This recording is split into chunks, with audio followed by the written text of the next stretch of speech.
to Getcha Popcorn Ready podcast. This is your host, Hatch. So weak. Get your popcorn ready, We man. got a hater in the building again. We got Your my man DTR on GPR Yes, okay. in the building. Okay. You know what I mean? We gonna act like that's the first time we heard that today. You know what I'm saying? Dorian Thompson-Robertson, UCLA Quarterback, going to NFL draft this year. How you doing, brother? Hey, I'm doing well, man. Thank you guys for having me. Absolutely. Yeah. So you had your pro day, Yep. right? So which one was more nerve-wracking, your pro day or the combine?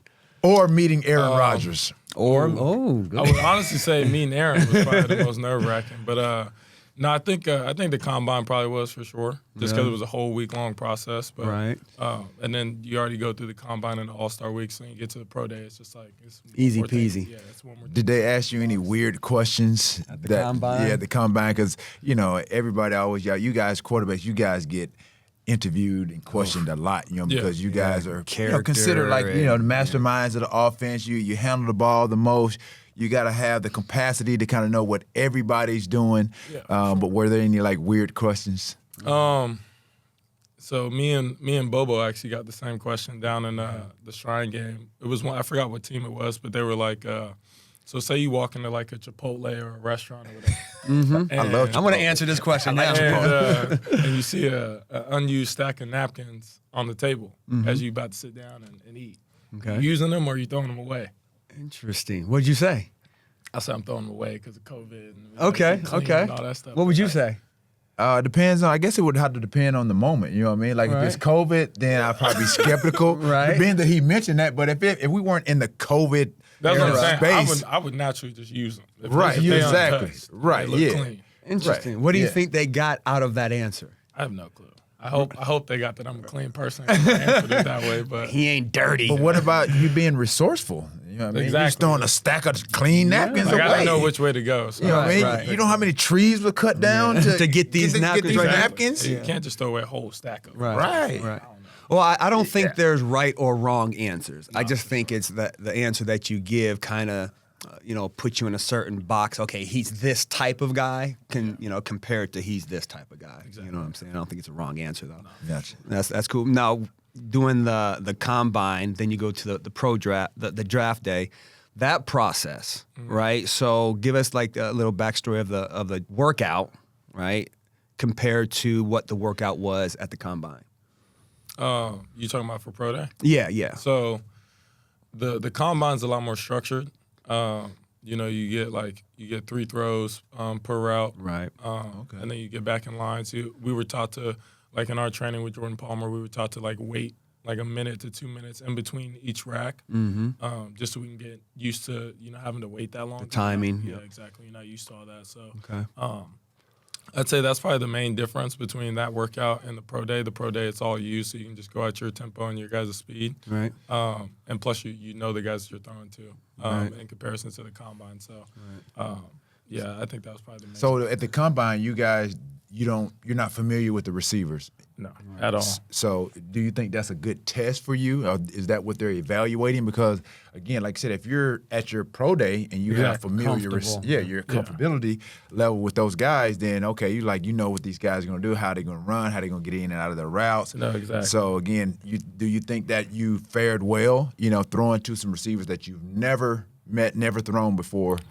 Thrown to before. Yeah, I honestly actually prefer that just because, like you said, it gets to check off another box. And so if I can go out there and just throw the spots and guys will get there, I don't really have a problem with who's out there running the routes. Like for my pro day and all that stuff, when I was training, I didn't really have receivers that were D1 level anyway. I was throwing the high school guys, so I had to throw the spots anyway. So Gotcha. I was pretty used to it. So I was actually glad that we got to do that. So. Good. Now, I know from watching the past pro days, like, every quarterback has this great throw. They roll left and they do the 60-yard Hail Mary. Did you have one of those in your pro day? I did. We Okay. made sure to add it in at the end of the script. I threw Okay. it to Bobo. He was going from right to left. I chucked it about like 60 yards. Right. Yeah. And so everybody got excited. Ooh, that's the whole deal. Yeah. Like, I actually hate that. I do I too. absolutely. I do I'm too. like, it's on air. Like Exactly. all you're doing is just dropping back and throwing it. But the ESPN loves it in the network, and they want to say, "Yeah, did you see that 80-yard throw?" And For sure. like, yeah, that's cool. It was 69. But again, show. we get it. We talked a little bit about draft stuff. Like, it's about the tape for us. Like we want to see if people can play. Like we want to see if you can play at the next level. Right. Again, combine's great. All that stuff is cool in shorts. But like when you turn on your tape, like give me some things that you know that you bring to a team that nobody else is going to be able to do in this draft this year. My competitive edge, especially at that position. I've come to realize that it's you have to be controlled with your emotions when playing quarterback, and so I think if I can come in with the mindset of still having a competitive edge, but also being able to control it and keep it even keel throughout the whole game, I think that sets me apart more than anything else. And then not to mention, I'm as cerebral as they come. Yep. You can stack me up with the rest of them when it comes to X's and O's and breaking down coverages and all that stuff. So I think I'm really happy I came from UCLA and a head coach that coached in the league for two Makes a big difference. 2-3 years. So. Yeah. So what made you choose UCLA over Michigan?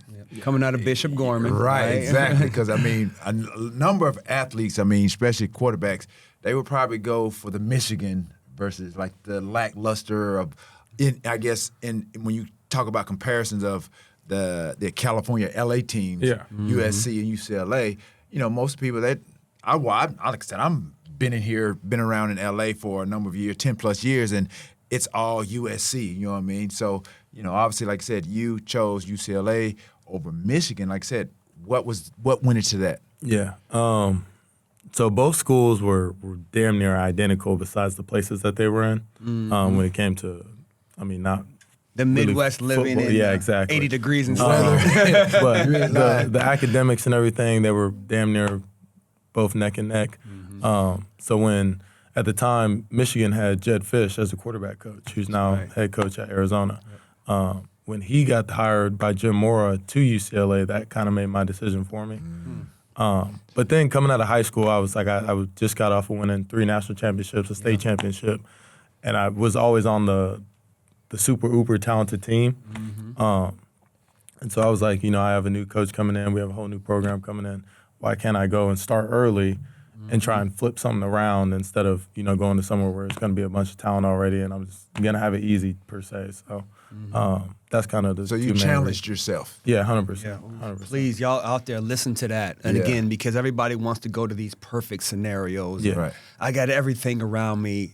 It's always going to work out. Like, that's not reality. And especially when you get to the NFL. Exactly. You know what I'm saying? That's like the main thing that we talk about all the time. Yeah, not many high school athletes, think that way. Right. As you said earlier, you're very cerebral, and I think that's a testament to that because, any athlete coming out of, high school and then, they have the option, to go to one of these top Power 5 schools, they're going to jump. Like you said, they're going to jump to that because they're going to feel like, okay, I got more exposure. You know what I mean? They're going to be on TV every weekend. They're going to have a number of athletes or what have you. But, again, to have the mindset to go to a school and, like I said, you've been in this area, you're following UCLA to try to, like you said, flip a program around and then have your blueprint, your print on the success of that organization, program, then that says a lot in itself. Yeah, man. And what was UCLA's record before you got there? I want to say they had won all their home games when I was a senior in high school, so they were probably 6-6. Right around there. They haven't been really good because, like I said, before he got there. Yeah, they haven't been really good in a while. I don't think they had beat USC since Brett Hundley was there. Right. So when I got there, we were 3-9. Right. Next year we was 4-8, and then we had COVID, and then we lost a bunch of games there. Right. So it was. But these last 2 years have rough. turned around, right? So was there a moment that you're like, yo, squad, like, this is me. I got to get this right? Like you being the leader of the team, or you just like kind of hoping it went right? So I felt really good going into 2020 with that spring ball and everything. And I felt like we had finally like got it turned around a little bit. And then COVID hit, and then so that messed up our season. And then we only lost like 3 games that year by a total of like 2 scores. So we knew like we were right there. Right. So then after that, we got a couple more transfers in for the 2021 year, and things just started to click. It was just like Coach Kelly was opening up the playbook more. Guys were actually starting to buy into all the things that the program had, actually going to class, actually picking up their stuff in the locker room, all the little things that, winning teams do. And so I just think it just clicked after COVID. I think everybody had more of an appreciation for the game. Right. And really just being at UCLA in general. So yeah. It's like, I want people to understand, it's like you could have left. You could have left early twice, actually, right? You stayed, and it looked like it's all working out. And people like, I just want to jump to the NFL because I'm ready for the NFL. Did you think that there's going to be a process, just a longer process for you? Or you're like, it's just, I'm going to get ready when I need to get ready? Right. And did your family have any say-so into the decision to stay back? Because like I said, a lot of kids, like I said, they want to get to the league because they want to support their family. You know what I mean? Not many, kids have, the luxury of having, obviously two parents in the household or whatever the case may be. Not knowing your situation, but again, like I said, sometimes people want to jump to the money because it's readily available. So was your family a deciding factor into kind of staying back, and you want to develop your skills more to, increase your draft status? No, I think my family is pretty well off with or without me. And so, yeah, exactly. Even though I will probably, spoil them and everything when the time comes. Nah, man, it was really just about, like you said, am I ready? I had been talking to, I think it was last year. It was like before one of my games. I had to do the TV interviews, and one of the TV analysis was like, "Are you ready to make that jump?" And I was like, I had to really sit there and think about it, like, because it's easy to just go out there and say, oh, I'm going to just declare and everything's going to be great and I'm going to get drafted in April. So there's a lot of shit that goes into that. So I had to really sit back and think about all the decisions that went into that. And if I was really ready for the whole thing, not just get drafted in April, but the whole process after that. Am I ready for training camp? Am I ready to do all this and also pay bills and live on my own and do all this stuff? So I think that was probably the main reason why I came back. I just looked at myself, I had to be real with myself, like, you might be a hell of a ball player, but I don't think you're ready for that level yet. In terms of the cerebral side of things and making sure that I know how to actually be an NFL quarterback before being one. And so a lot of kids don't do that. And again, we see it on Twitter all the time. They're quick. After that last game in college, I'm going to the NFL. Yeah. Like, you ain't going to the NFL. Like, if you perform well enough, you'll go. But you can't just put on Twitter, I'm going to the NFL, and then think you go end up in the NFL. It's happening. It's not that easy. It's not that easy. Right? So again, like, talk to the younger kids who want to come out, and like, what would be the advice you would give them to say, it's okay to stay another year and prepare yourself mentally and physically. Yeah, man. I think the biggest thing is, just like we just talked about, just don't jump ship too early. You'll never be able to be this age and do the things that you're doing now as a kid ever again. So it's like making sure that you enjoy it, because I miss high school, I miss college. I was just in college. I miss college every damn day. Right. Already. Exactly. So for me, it's just like stay present. Just stay present in the moment. Everything will work out as long as you just focus on the now. Don't think about the future or worry about the past, but just focus on what you got to do on that day and keep it pushing. So with all the workouts and obviously, like I said, where you may be projected, who may draft you or what have you, do you have a landing spot for yourself? Of where you would like to be? Yeah, and where would you, with your skill set, where you would better be a fit for an organization? Yeah, selfishly, me being a Vegas boy, I would love to go back home. Okay. I know they just got Jimmy G, so they just. So let me they ask should be you, drafting for some backup because we know exactly what you're thinking, but from our perspective, we know an organization's going to bring in a veteran, but it's to draft the younger guy and let the younger guy learn under the vet, right? So do you understand that side of the NFL? Like, if you go there, it's great. You might start in 2 years. You might start in 2 games. You really don't know. You never know, especially with, like I said, with how guys are getting injured, and you have to be ready. You have to be prepared. Again, like I said, going into training camp, using that time to obviously better yourself, your skill set, learn the playbook. Exactly. Learn your teammates around you. Obviously, you'll get to know more about the city, the organization, but you already know Las Vegas if you go there. But again, like you said, you have to be prepared because, like you said, week one, anything can happen. If we've definitely have seen that. You know, you saw that last year with Brock Purdy. You know what I mean? Coming in and filling in, you know, and did very well toward the end. So you never know what may happen. So are you ready, or will you be ready in that time, in that situation? Oh, of course.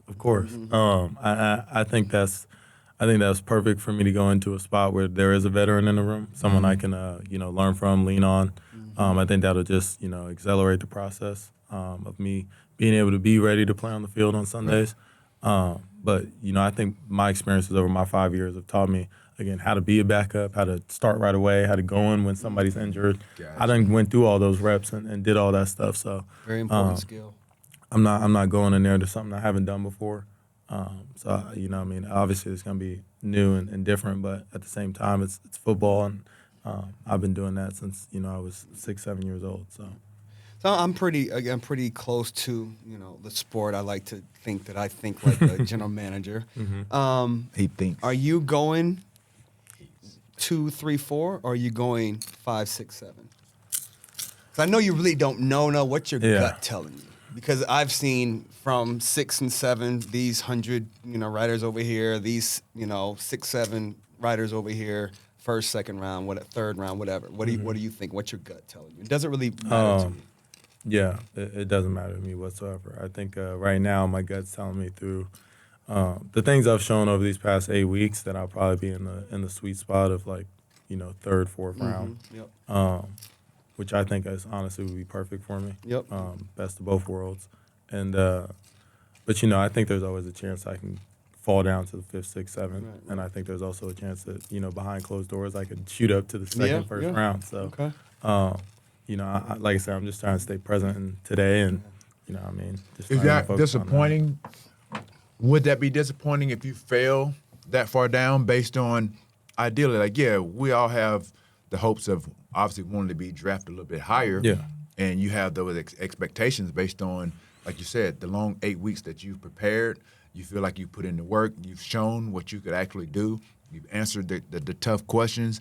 And then, again, obviously talking with your agent and what have you, we all have those projections of where you should be. And then the reality sometimes that may not happen. You could, like you said, fall into those later rounds. Would that be disappointing for you? And if that does happen, will that put a chip on your shoulder?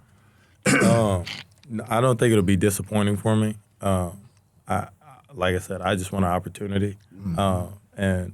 And for me, from what I've heard, at least for most people, is that money comes on the second contract anyway. Anyway. Smart. So, if I get my foot in the door, I'm going to run away with it. And I'll make that money on the back end. I'm not tripping. So, as long as my name gets called, this is probably the one time where I'm going to lose my competitiveness. And hey, just pick me up. Just pick me up. I don't give a damn what round it is. Just pick me up. So. Yeah. That's how I was. I was like, as long as I get drafted, I'm happy. And I was the pick 235 out of 240. But I was like, I'm first rounder in my eye. Because when I get to camp, it's on. That's all I cared about. Exactly. For sure. Yeah. I was at third round, 89th pick. So I was like two picks from the fourth round. And again, going through that whole little process, you kind of like, I increased my status, when I went to the Senior Bowl. So I was able to, they were able to evaluate me based on everybody. Apples versus apples. Yeah, you know what I mean? So for me, I was, I saw all the guys that played at like Michigan, Penn State, like Bobby Ingram, Monty Toomer, all these guys. And I'm like, man, and I got to see them up close. And I'm thinking like they're going to be like head and shoulders better than I was. Just because, like you said, you watch them, you see them in like the 100,000 seated stadiums. And I'm like, man, it's like I thought they was already on that NFL elite level.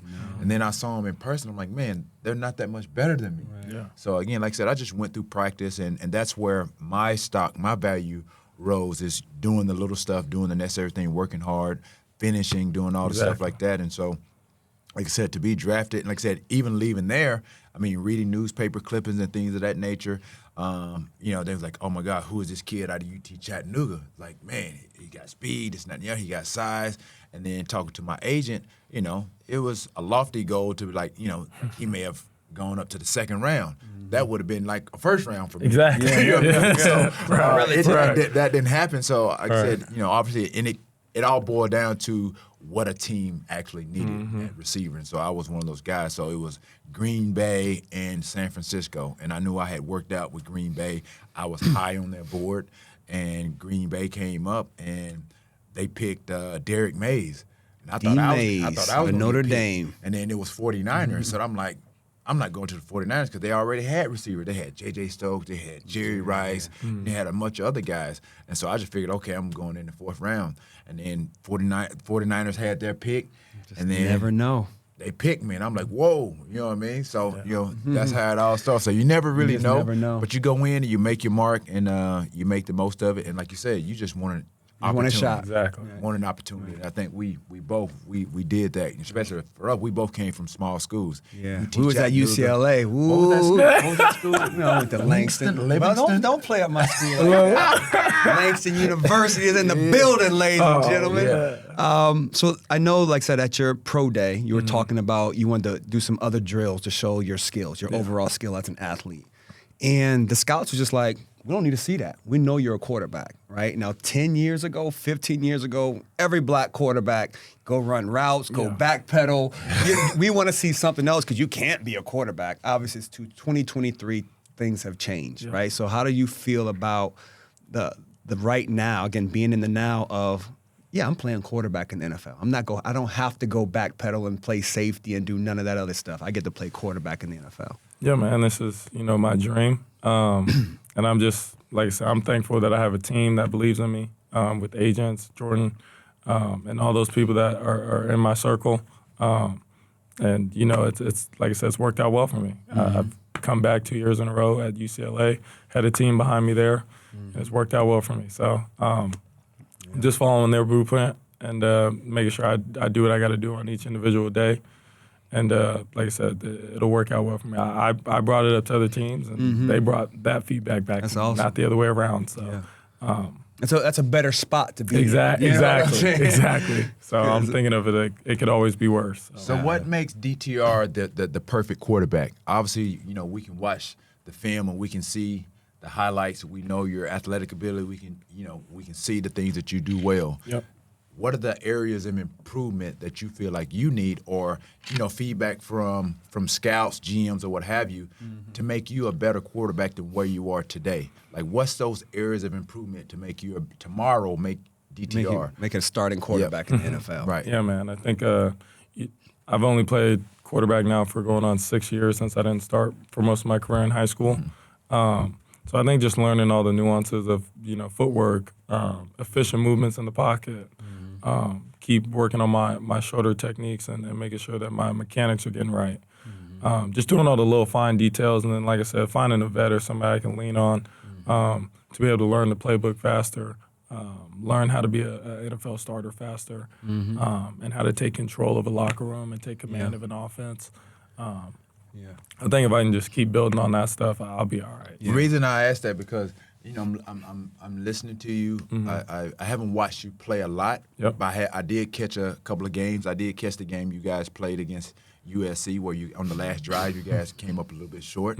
Very emotional after that game. So like I said, I watched that game. But like I said, it's USC, UCLA. it's a big game. You know what I mean, it's a big game. Yeah. And I sit here and I listen to you talk and I think about Jalen Hurts. And that's why I asked those questions about what areas do you feel like you need to improve upon to make you a better DTR tomorrow and in the future. I worked out with Jalen Hurts when he was at Alabama. I understand and I saw the situation he went through where Tua came in. He sat on the bench. Handled it perfectly. He relinquished his job to another quarterback.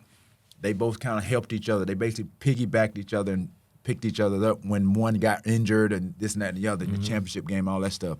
Then Jalen goes to OU. He's at OU.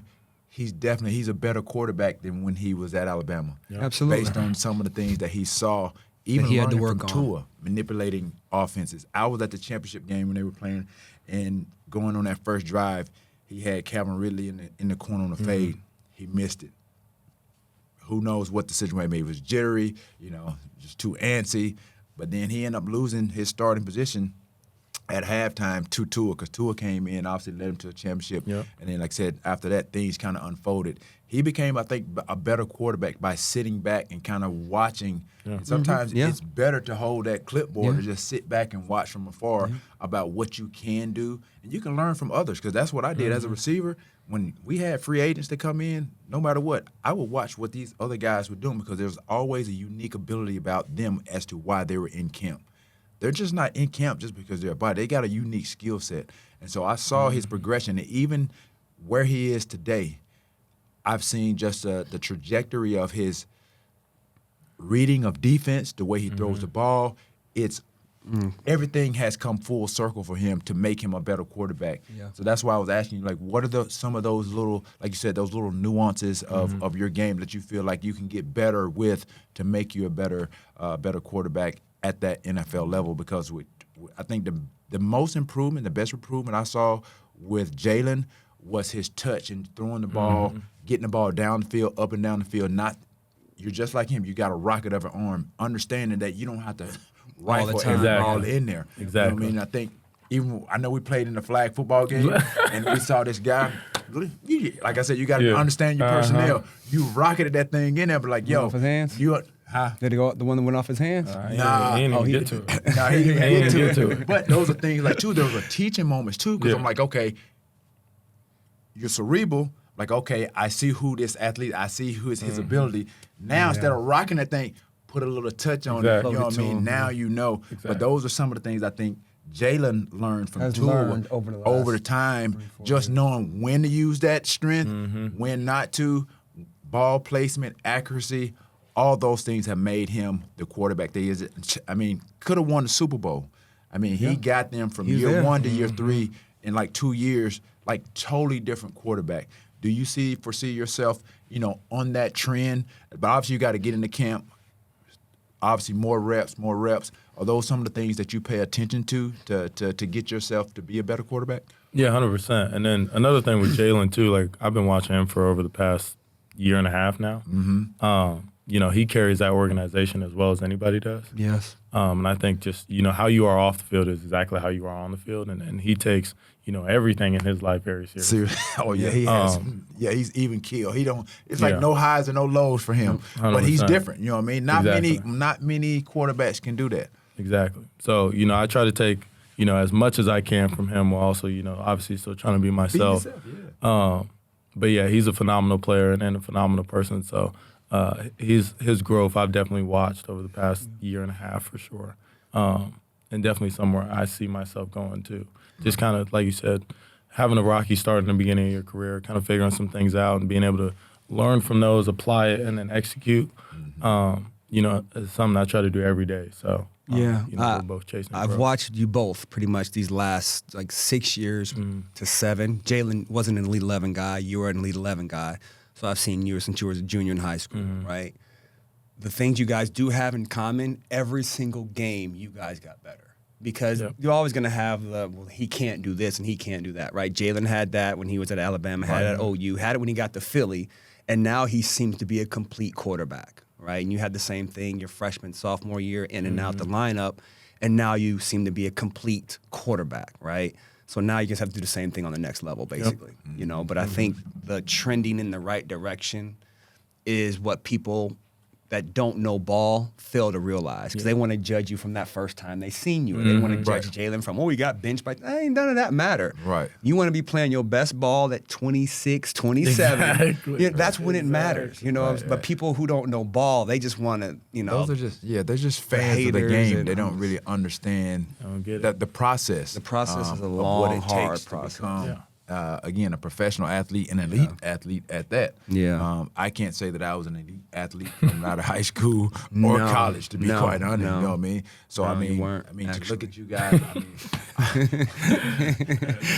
You're an elite athlete now. You're an elite athlete now. He's the most elite 50-year-old athlete I've ever seen in my life.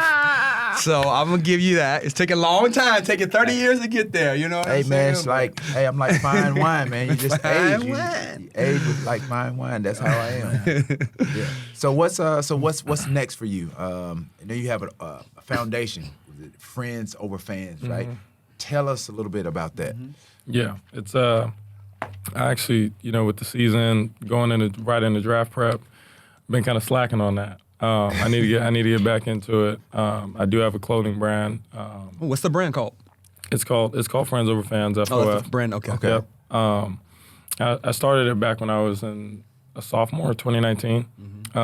Just going through a rough patch, just figure how could I take whatever I was going through and kind of express myself and not more of a positive way instead of doing something negatively. So people started taking to it. Now it's kind of turned into this whole little big brand that I have going on. Good, man. Awesome. And trying to build on that as soon as I get into the league and everything like that. So I've been able to give back to my teammates and host events with it and raise some money that way. And it's been really good. It's been really good for me. Plus it's a good meaning. It's something that I stand on and have values for. I love the people that are in our circle and not the people that just want to cheer on our circle. Yeah, and so those good. those are some of the things that we look for and when thinking about that. So you do talk a lot about your teammates, which is great, right? Again, I've coached a couple of your younger guys, Logan Loya, one of my babies, Kyle Phillips, one of my babies. So give me some advice you got from one of your teammates. That's some of the best advice you still carry to today. I think so. A lot of what I like to do is I like to look into the butterfly a lot as like a symbol of peace for me. And I always use a butterfly emoji, and people always ask me what that means. But a lot of my teammates now play chess. We have a chess mentor that Coach Kelly had brought in. So a lot of my teammates play chess, and we're always talking about it and having conversations through that. And so one of my teammates, Darnay Holmes, who's now in the league doing his thing. Giants, yep. Yes. Shout out Darnay. Probably one of my biggest idols to come out of UCLA. I love that dude to death. But in terms of the butterfly, it's, in order to be a butterfly, you have to be willing to give up being a caterpillar. And so that's, doing the things that you need to sacrifice, doing the things that you need to do to be able to fulfill your purpose in life, get to your dreams and goals and aspirations. But in order to do a lot of the things that you want, you have to sacrifice a lot of the things that you think you may need. And so I think that's probably the biggest thing that's helped me out so far. I mean, that's huge. You have to sacrifice who you are now to become who you want to become in the future, right? And it's so hard for younger players to, young people in general to understand, the goal, you're saying the goal is here. But if you want that, you can't, not Kyrie, Ja Morant? That's a perfect example. Right, he's eventually got to get rid of all that if he wants to continue to be this NBA superstar. You can't do both. You can't come to the facility with a gun and be an NBA All-Star. It's not gonna happen.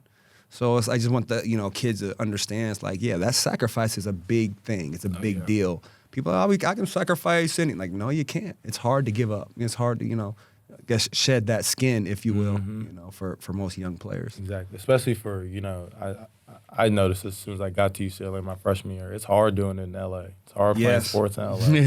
It's a lot to do, a lot of options. A lot to do. People really don't care unless you're winning.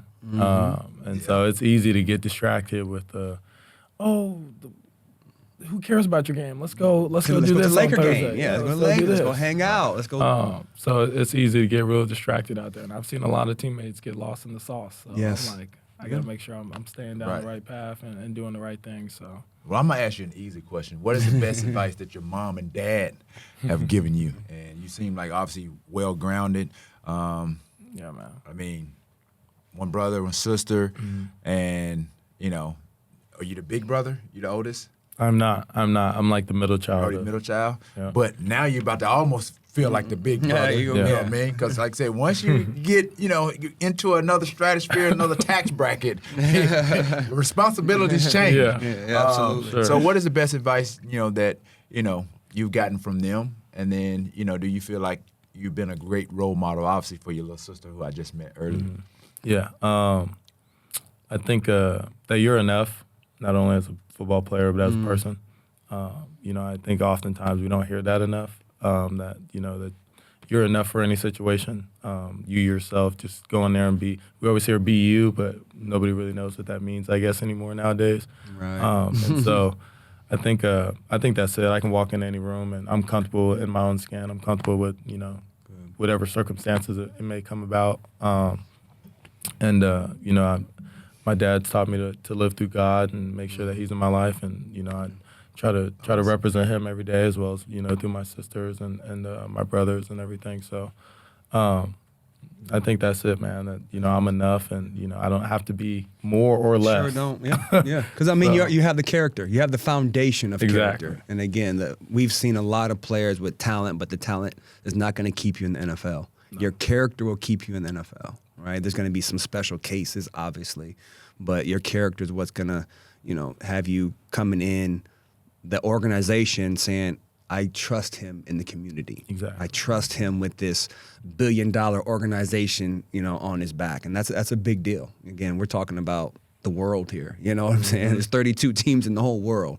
And again, for you to have that character, I think you're going to be just fine. Yeah, man. Kudos to your dad, Michael, your mom, Melva. They've done an amazing job, man. So you continue to keep making them proud. I know you will, man. Keep working hard. Like I said, we both, like I said, we know the process, going through that. And like I said, even just, coming from a small school, I can't imagine, like I said, to be playing at a big school and have the responsibility and the expectations or what have you.